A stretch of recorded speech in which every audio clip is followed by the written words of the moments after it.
इस पोएम में बारिश अपने इस वाटर साइकिल के बारे में ही बताती है, किस तरह से वाटर साइकिल के थ्रू बारिश पड़ती है और ये साइकिल कैसे चलता रहता है. That's why I have used this image over here. तो काफी इंटरेस्टिंग सी पोएम है. एक बहुत ही सिंपल से वाटर साइकिल को पोएट ने बहुत ही इंटरेस्टिंग पोएटिक वे में प्रेजेंट किया है. सबसे पहले पोएट कहते हैं, and who art thou, said I to the soft falling shower, which, strange to tell, gave me an answer as here translated. Art is an archaic word, यानी कि old fashioned word है, आजकल की English language में use नहीं होता और इसका मतलब है are. And thou is also an archaic word, इसका मतलब है यू. यहां पर आए कौन है? पोएट. तो पोएट कहते हैं कि सॉफ्ट फॉलिंग शार, यानी कि बहुत ही हल्की हल्की सी जो बारिश पड़ रही थी, शार इज द रेन, बहुत ही हल्की हल्की सी जो बारिश पड़ रही थी, उससे पोएट ने पूछा तुम कौन हो.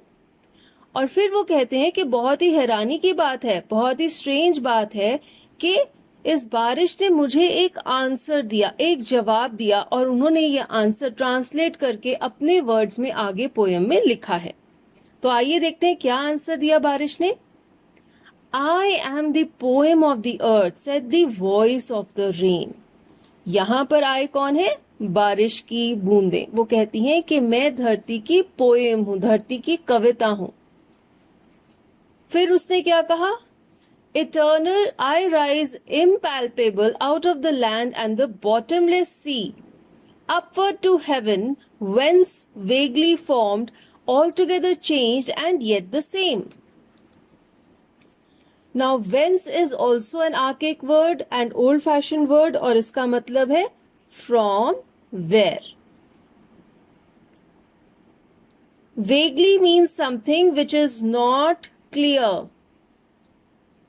Eternal means something which is unending, जो चीज हमेशा चलती रहती है, which lasts forever. Impalpable means something that cannot be touched, कोई ऐसी चीज जिसे हम छू नहीं सकते, महसूस कर सकते हैं. Bottomless is कोई ऐसी चीज जिसका कोई बेस नहीं है, कोई बॉटम नहीं है, कोई एंडिंग नहीं है. तो इन लाइंस में बारिश फर्दर कहती है कि मैं इटर्नल हूं, मैं अनएंडिंग हूं, मैं हमेशा के लिए चलती रहती हूं. फिर वो कहती है I rise impalpable out of the land and the bottomless sea. तो यहां पे वो क्या कह रही है? इवेपोरेशन का concept. We all know water evaporates from the land and the sea surface. तो वो कह रही है कि आप लोग मुझे देख नहीं सकते जब मैं राइज करती हूँ, क्योंकि वो क्या होती है? वेपर फॉर्म में होती है, और ये जो वेपर्स हैं ये राइज करके ऊपर आसमान में चले जाते हैं. अपवर्ड टू द हेवन, तो वो आसमान को कह रही है हेवन, मैं ऊपर की तरफ जाती हूँ, आकाश की तरफ, हेवन की तरफ. और वहां से from where vaguely formed all together changed and yet the same. ये क्या है? ये है क्लाउड्स, बादल. फिर वो कहती है जब मैं आसमान में चली जाती हूँ तो वहां पर मेरी बहुत ही वेग से, अनक्लियर से, वेग मीन्स अनक्लियर, अनक्लियर से क्लाउड्स बन जाते हैं, मेरा फॉर्म चेंज हो जाता है. All together changed and yet the same. तो वो कहती है कि मेरा फॉर्म एकदम से बदल जाता है, मैं बादल बन जाती हूँ, लेकिन फिर भी मैं हूं वही, मैं हूं वही पानी की बूंद. फर्दर बारिश क्या कहती है? I descend to lave the dross, atomies, dust layers of the globe, and all that in them without me were seeds only, latent, unborn. Descend means to fall down, to come down. Droughts means एक ऐसी जगह जहां पर सूखा पड़ रहा है, जहां पर पानी नहीं है. Atomies refers to the tiny particles of anything, the tiniest particle of anything. And lave means to wash, to bathe, किसी चीज को धोना. लेटेंट मीन्स हिडन, कोई चीज जो छुपी होनी, अंदर किसी के कोई चीज जो छुपी हुई होती है.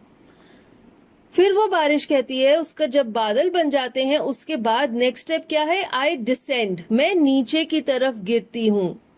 वो क्या है? रेनफॉल.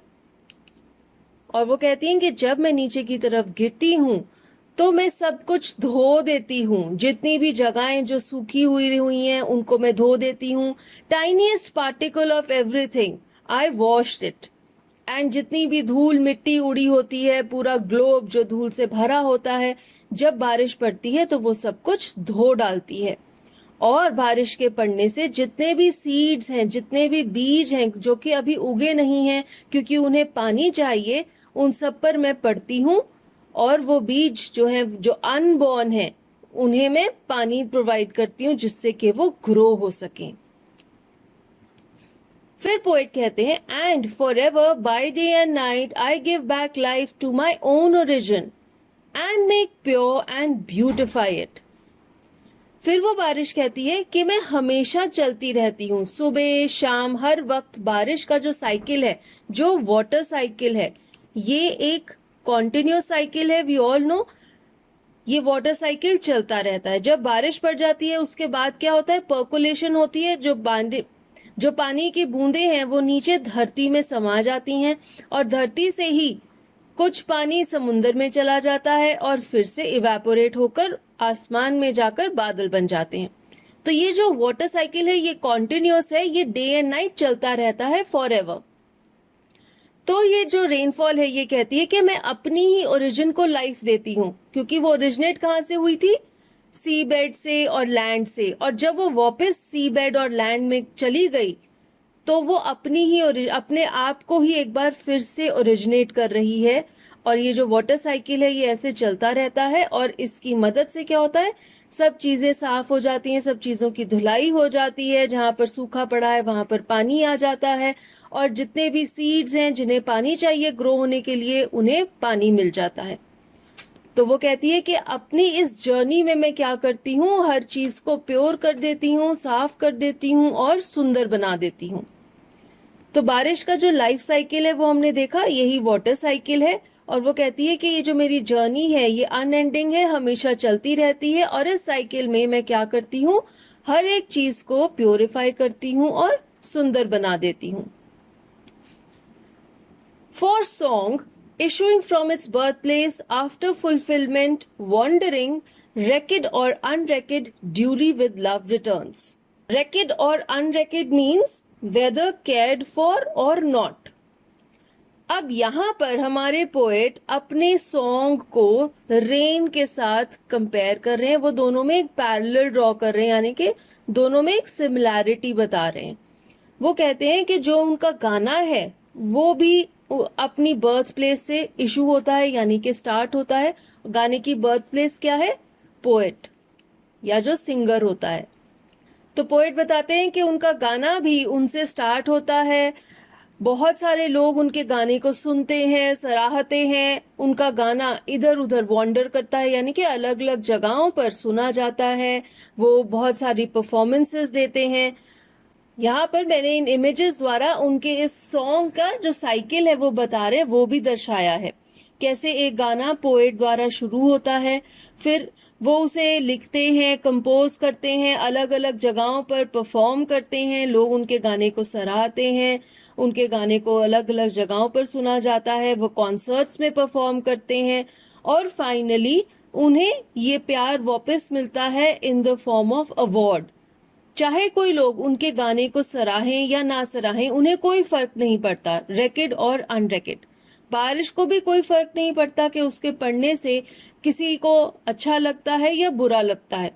वो बिना सोचे समझे अपना साइकिल चलाती रहती है. इसी तरह पोएट भी ये नहीं सोचते कि कोई उनके गाने को पसंद करता है या नहीं करता. वो कोई प्रेज एक्सपेक्ट नहीं करते, वो कोई अवार्ड्स एक्सपेक्ट नहीं करते. वो सिर्फ गाना गाते हैं अपनी खुशी के लिए. अलग अलग जगहों पर उनका गाना सुना जाता है और फिर फाइनली जब लोग उन्हें प्यार करते हैं, उनके गाने को पसंद करते हैं, यही उनके लिए एक अवार्ड है, एक रिवॉर्ड है. और बारिश का अवार्ड रिवॉर्ड ये है कि वो हर चीज को प्योरीफाई और ब्यूटिफाई कर देती है. तो इस तरह से पोएट ने अपने सॉन्ग को बारिश के साथ सिमिलर बताया है. And with this we come to an end of this poem. We have read it, we have seen the difficult word meanings, I have explained it to you.